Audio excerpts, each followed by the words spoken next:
ফেলে আসা সেই দিনগুলো আমরা আর ফিরে পাবো না। সে সময় 1 টাকা দিয়ে 4টি চকলেট পাওয়া যেত। তখন তো আর বিদ্যুৎ ছিল না, তাই বাংলার গ্রামাঞ্চলে নিশীথে আলোর প্রধান উৎস ছিল হারিকেন। 9-10 পর্যন্ত আমরা হারিকেনের আলোতেই পড়াশোনা করেছি।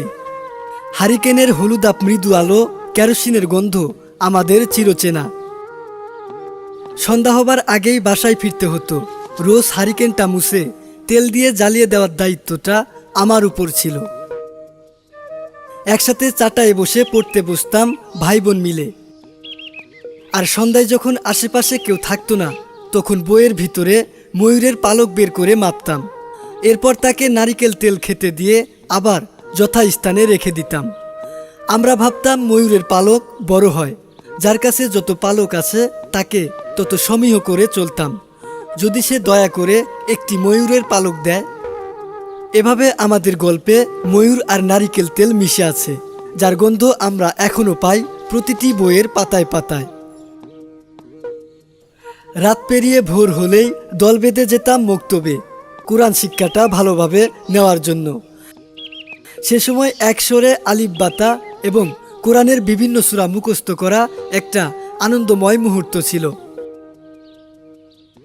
অগ্রহায়ণ মাসে ধান কাটা হলে তখন নাড়া কেটে শীত কাটানো, আগুন পোহানো ছিল একটা রেওয়াজের মতো। মা বলতো উলের সোয়াটারে নাকি আগুন লাগে, তাই সোয়াটার খুলেই আমরা আগুনের কাছে যেতাম।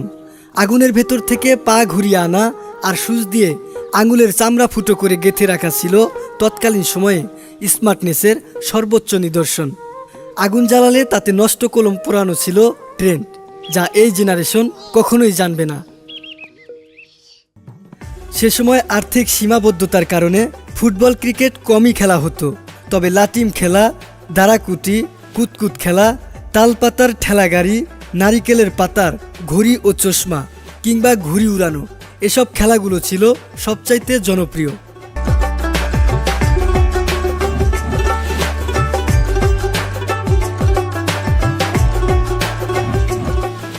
সে সময় বিনোদনের সবচেয়ে স্মৃতিমধুর দিন হলো শুক্রবার বিকেল 3টায় সেই বাংলা ছায়াছবির জন্য অধীর অপেক্ষা করা। এছাড়াও রাতের আলিফ Laila, Robin Hood, MacGyver, Superman, Batman সহ বিভিন্ন টিভি সিরিজ। আপনার কি মনে আছে মিনার কার্টুনের কথা?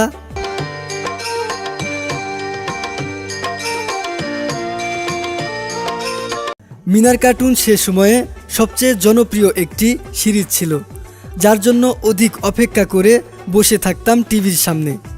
মিনার বুদ্ধিমত্তার সাথে শিক্ষামূলক গল্পগুলো বাস্তব জীবনে অনেক কাজে লেগেছে। সে সময় টিভি দেখতে অনেক পরিশ্রম করতে হতো, টিভির অ্যান্টেনা ঘুরিয়ে ঘুরিয়ে পরিষ্কার করা হতো এবং সে সময়ের জনপ্রিয় চ্যানেলটি ছিল বিটিভি। বাড়ির টিলায় বসে অনেকক্ষণ চাষিদের জমি চাষ করা দেখতাম, কেননা জমি চাষ করার পর মাটি সমতল করতে মই দেওয়ার সময় চাষি আমাকে ডাকবে, যার জন্য অপেক্ষা করতাম। ময়ে বসে থাকবো আর গাড়ি চড়ার মতো একটা মজা হবে।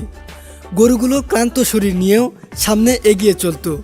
অবশ্য হাত পা কাদা করে বাড়ি আসলে বকাঝকা শুনতে হতো। স্কুল থেকে বিনামূল্যে পাওয়া নতুন বইয়ের কথা মনে আছে? সুখে সুখে ঘ্রাণ নিতাম। এখন তো জানুয়ারি মাসের প্রথম দিনে শিক্ষার্থীরা নতুন বই পাচ্ছে বিনামূল্যে। আমাদের সময় শুধু প্রাথমিক বিদ্যালয়ে নতুন বই ফ্রিতে পাওয়া যেত, তাও সবগুলো নয়, নতুন পুরনো মিলিয়ে। বাড়ির দেউরিতে নাপিত এসেছে, টুলের উপর বসিয়ে 2 হাঁটুর ফাঁকে মাথা আটকে বাচ্চাদের চুল কাটানো হচ্ছে। ব্যথা লাগছে কিনা সেদিকে বিন্দুমাত্র নজর নেই। আপনি লুকিয়েছেন ঘরের কোণে কিংবা বাঁশবাগানে, মনে আছে সেসব কথা? অগত্যা বসতেই হলো নাপিতের সামনে, চোখ দিয়ে গড়িয়ে পড়ছে জল। বড়রা মিটিমিটি হাসছেন আর আপনি আজাব থেকে মুক্তির অপেক্ষায়। সন্ধ্যাবেলায় প্রতিটি বাড়ি থেকে কিভাবে 1 অক্ষে 1, 2 অক্ষে 2 পড়ার আওয়াজ ব্যাঙের ঘ্যাঙর ঘ্যাঙরকেও হার মানায়। আধুনিক যুগে কখনোই এরা ধারাপাত বই চিনবে না, ইউটিউবের টিউটোরিয়াল, সারাদিনের স্কুলে পড়ে থাকা মোজার গন্ধ আর বিদেশি রাইটারের বই। সে সময় হসপিটালে গেলে ফ্রি ফ্রি চুলকানির ওষুধ এবং এই খাবার স্যালাইনগুলো পাওয়া যেত। সেই লোভে লোভেই বড়দের সাথে হসপিটালে যেতাম। সেই দিনগুলো ফেসবুক, ইউটিউবে বন্দি ছিল না, তাই আমাদের শৈশব কেটেছে মাঠে ঘাটে, হাওর বাওরে, আগুনে পানিতে, জলা জঙ্গলে। কোথায় গেল সেই সোনালি দিনগুলো? সেগুলো শুধুমাত্রই অতীত।